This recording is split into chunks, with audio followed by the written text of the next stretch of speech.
Sir, ಇವತ್ತೇನು ಸುದ್ದಿಗೋಷ್ಠಿ ಕರೆದಿದ್ದೀವಿ ಅಂದರೆ, ನಂಜನಗೂಡು ಮೈಸೂರು ಒಂದು ಟೋಲ್ ಇದೆ. ಆ ಟೋಲಲ್ಲಿ ಏನಿವತ್ತು ದುರ್ವ್ಯವಸ್ಥೆ ಇದೆ ಅಂದರೆ, ಆ ಟೋಲಲ್ಲಿ ಆಂಬ್ಯುಲೆನ್ಸ್ ಇದ್ರೂ ಕೂಡ ಇವತ್ತು ಆಂಬ್ಯುಲೆನ್ಸ್ ಇಲ್ಲ. ಕೆಲವು ಸಂದರ್ಭದಲ್ಲಿ ನಾವು ಆಂಬ್ಯುಲೆನ್ಸ್ಗೆ ಏನಾರ ತುರ್ತು ಪರಿಸ್ಥಿತಿ ಇದ್ದಾಗ ಫೋನ್ ಮಾಡಿದ್ರೆ ಡ್ರೈವರ್ ಇಲ್ಲ, ಪೆಟ್ರೋಲ್ ಇಲ್ಲ, ಈ ರೀತಿ ಒಂದು ಸಬೂಬು ಹೇಳ್ತಾ ಇದ್ದಾರೆ. ಎಲ್ಲಿ ನಂಜನಗೂಡು ಟೋಲಲ್ಲಿ. ಎರಡನೇದಾಗಿ ಅಲ್ಲಿ ಯಾವುದೇ ರೀತಿಯಲ್ಲೂ ಮಧ್ಯ ಏನಾರ ನಮ್ಮ ಸಾರ್ವಜನಿಕರ ವೆಹಿಕಲ್ಗಳೇನಾರ ಕೆಟ್ಟು ನಿಂತರೆ ಅದಕ್ಕೆ ಕ್ರೈನ್ ವ್ಯವಸ್ಥೆ ಒಂದು ಚೂರು ಇಲ್ಲ. ಕ್ರೈನ್ ಇದುವರೆಗೂ ಯಾವಾಗ ಫೋನ್ ಮಾಡಿದ್ರು ಕ್ರೈನ್ ವ್ಯವಸ್ಥೆ ಇಲ್ಲ, ಡ್ರೈವರ್ ಇಲ್ಲ, ಅದೇನೇ ಸಮಸ್ಯೆ ಹೇಳ್ತಾ ಇದ್ದಾರೆ. ಇವತ್ತು ಅಲ್ಲಿ ನಾವು ನಂಜನಗೂಡು ಮೈಸೂರಿಗೆ ಏನಾರ ಓಡಾಡಬೇಕಾದ್ರೆ ಎಂಥ ಪರಿಸ್ಥಿತಿ ಅಂದರೆ, ಹಠಾತ್ತವಾಗಿ ಏನಾರ ನಮ್ಮ ವಾಹನಗಳಿಗೆ ಏನಾರ ಆಕ್ಸಿಡೆಂಟ್ ಆದರೆ ಯಾವುದೇ ರೀತಿಯಲ್ಲೂ ಕೂಡ ಆಂಬ್ಯುಲೆನ್ಸ್ ವ್ಯವಸ್ಥೆನೇ ಇಲ್ಲ.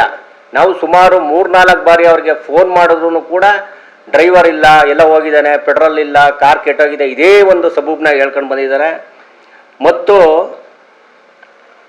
ಆ ನಂಜನಗೂಡು ರೂಟಲ್ಲಿ ರಾತ್ರಿ ನೀವು ನೋಡ್ಬೋದು, ಯಾವಾಗ್ಲೂ ಕೂಡ ಸ್ಟ್ರೀಟ್ ಲೈಟ್ ಇದ್ರೂ ಕೂಡ ಯಾವಾಗಲೂ ಲೈಟ್ ಆನ್ ಆಗ್ತಾ ಇಲ್ಲ. ಕತ್ತಲ ಒಂದು ಸಾಮ್ರಾಜ್ಯ ಆಗಿದೆ ಯಾವುದು ಆ ನಂಜನಗೂಡು ಟೋಲ್ ರೋಡು.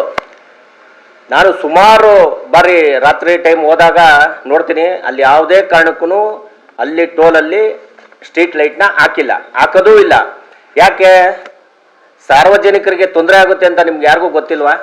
ಆ ಟೋಲಲ್ಲಿ ಎಷ್ಟು ಅವ್ಯವಸ್ಥೆ ಇದೆ ಅಂದರೆ, ಇವತ್ತು ಅದ್ರ ಬಗ್ಗೆ ನಾವು ಏನು ಕರ್ನಾಟಕ ರಕ್ಷಣಾ ವೇದಿಕೆ ಸ್ವಾಭಿಮಾನಿ ಬಳಗದಿಂದ ಧ್ವನಿ ಎತ್ತಾ ಇದ್ದೀವಿ. 4ನೇದಾಗಿ ನಿಮ್ಗೆಲ್ಲರಿಗೂ ಗೊತ್ತಿರಬೇಕು, ನಂಜನಗೂಡು ಬ್ರಿಡ್ಜ್ ರಿಪೇರಿ ನಡೀತಾ ಇದೆ. ಅದು ಸುಮಾರು 3-4 ತಿಂಗಳಿಂದನೂ ಕೂಡ ರಿಪೇರಿ ನಡೀತಾ ಇದೆ. ಅಲ್ಲಿ ನಮ್ಮ ರೈತರು ಸಾರ್ವಜನಿಕರು ಬರಬೇಕಾದ್ರೆ ಯಾವ ಊರು, ಇಮ್ಮಾವು, ಹದ್ನಾರು, ಆಮೇಲೆ ಗೆಜ್ಗಳ್ಳಿ, ಎಲ್ಲ ಊರಿನ ರೈತರು ಕೂಡ ಸುಮಾರು 7-8 ಕಿಲೋಮೀಟರ್ ಸುತ್ಕೊಂಡು ಬರಬೇಕು. ಅದಕ್ಕೆ ಪೆಟ್ರೋಲ್ ಎಷ್ಟು ಖರ್ಚಾಗುತ್ತೆ ನಮ್ಮ ರೈತರಿಗೆ? ಆದ್ರಿಂದ ನೀವು ಯಾಕೆ ಟೋಲ್ನ ಸಂಗ್ರಹಣೆ ಮಾಡ್ತಾ ಇದ್ದೀರಾ? ಯಾಕೆ ನೀವು ಬೇಗ ದುರಸ್ತಿ ಮಾಡಿಲ್ಲ? ಇದಕ್ಕೆ ಸಂಬಂಧಪಟ್ಟವರು ಯಾಕೆ ಬೇಗ ಅದನ್ನ ಟೋಲ್ನ ರಿಪೇರಿ, ಯಾವುದು ಬ್ರಿಡ್ಜ್ ರಿಪೇರಿ ಇದೆಯಲ್ಲ, ಯಾಕೆ ನೀವು ಬೇಗ ಮಾಡಿಲ್ಲ? ಸುಮಾರು ನಿಮ್ಗೆಲ್ಲರಿಗೂ ಗೊತ್ತಿರಬೇಕು, 3-4 ತಿಂಗಳಾಗಿದೆ, ಇವತ್ತು ಅದು ರೆಡಿ ಆಗಿಲ್ಲ. ಆದ್ರೂ ಕೂಡ ಟೋಲ್ ಸಂಗ್ರಹಣೆ ಮಾಡ್ತಾವ್ರೆ. ಇದು ಒಂದು ನಮ್ಮ ಮೈಸೂರಿನ ದುರಂತ. ಇನ್ನೊಂದೇನೆಂದ್ರೆ, ನಿಮ್ಗೆಲ್ಲರಿಗೂ ಗೊತ್ತಿದೆ, ಆ ಟೋಲ್ ಪಕ್ಕನೆ NH ಹೈವೇ ನೆಕ್ಸ್ಟ್ ಅಂತ ಒಂದು ಹೋಟ್ಲು ಮಾಡಿದ್ದಾರೆ. ಅಲ್ಲಿ ಸಿಗರೇಟ್ ಸೇಯ್ತಾರೆ, ಸಿಗರೇಟ್ ಇಟ್ಟಿದ್ದಾರೆ.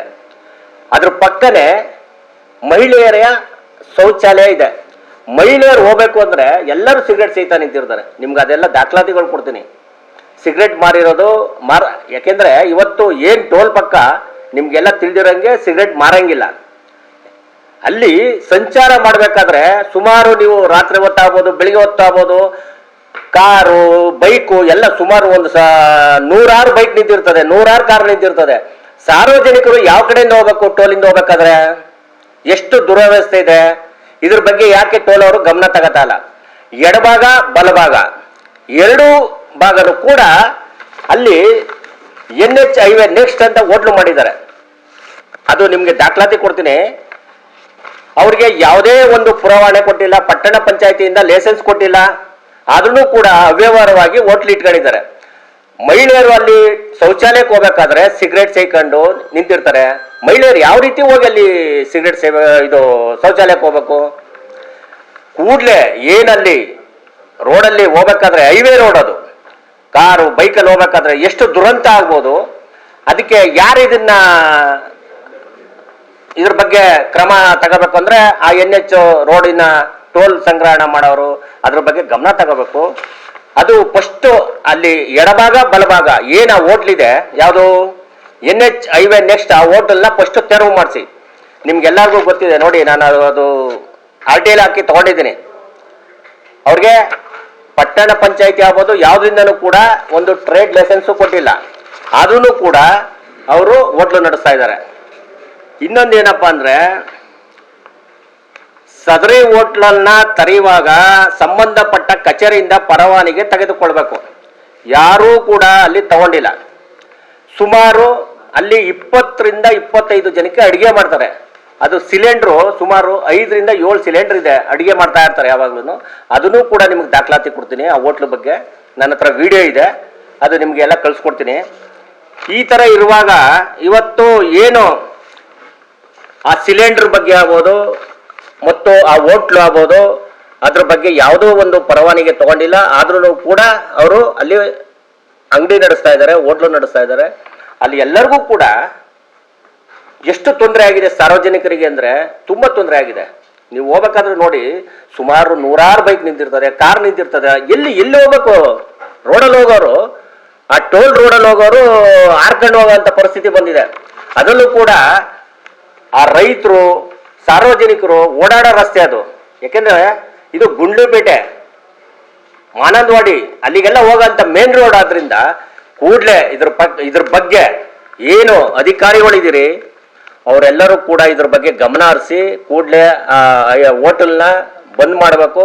ಮತ್ತು ಏನು ಟೋಲ್ ಇದೆ ಅಲ್ಲಿ ಆಂಬುಲೆನ್ಸ್ ವ್ಯವಸ್ಥೆ ಮತ್ತು ಕ್ರೇನ್ ವ್ಯವಸ್ಥೆ ಮತ್ತು ಅಲ್ಲಿ ಸಿಗರೇಟ್ ಮಾರಾಟ ಮಾಡೋದನ್ನ ಕೂಡಲೇ ಬಂದ್ ಮಾಡಬೇಕು. ಇಲ್ಲ ಅಂದ್ರೆ ಕರ್ನಾಟಕ ರಕ್ಷಣಾ ವೇದಿಕೆ ಸ್ವಾಭಿಮಾನಿ ಬಳಗ ಮುಂದೆ ಒಂದು ದಿವಸ ಉಗ್ರವಾದ ಹೋರಾಟ ಮಾಡಬೇಕಾಗುತ್ತೆ.